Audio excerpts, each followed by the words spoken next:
School's out and so are the ferries as tens of thousands walk off the job in Sydney's largest strike in decades. Shame, very shame. It's outrageous that parents have been put to great inconvenience, particularly by a pointless teachers' strike, which is not going to change government policy.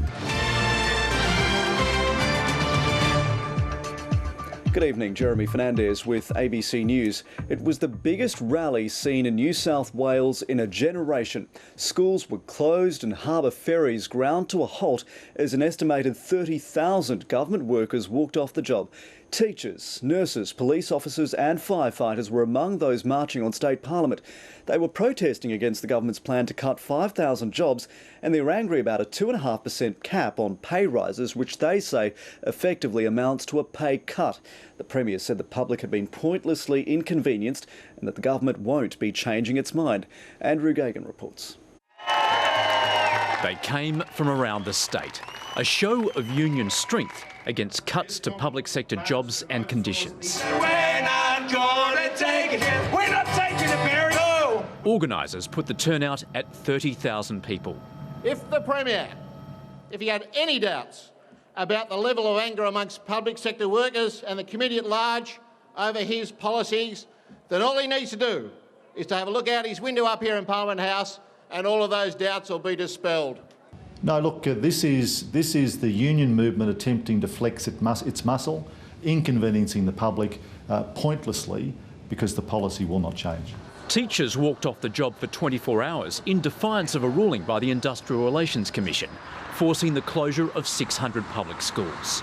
They're furious that pay increases will be below the current rate of inflation. Then our wages will be cut. There were people inconvenienced today because the Teachers Federation decided to ignore the very body they claim to be protecting. Police officers joined in, even though they've been given an exemption from the cap on pay rises. Today, police officers are marching against injustice. When we see it out on the street, we stand up. When we see it in crime, we stand up. But today we see it in the New South Wales government. Sydney ferries here to stay. Ferry services were suspended when staff walked off the job without warning.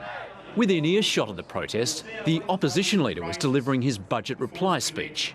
That sound that you'll hear today is the cry of betrayal from tens of thousands of nurses, teachers, police, firefighters and other public sector workers.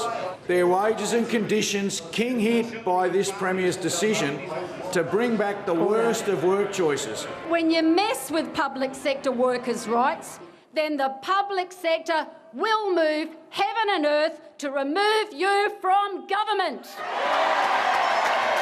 Shame, very shame. This may be just the start of a concerted campaign of industrial chaos for New South Wales. While that may not mean ongoing strike action, the unions want to make life as difficult as possible for the New South Wales government. Andrew Gagan, ABC News.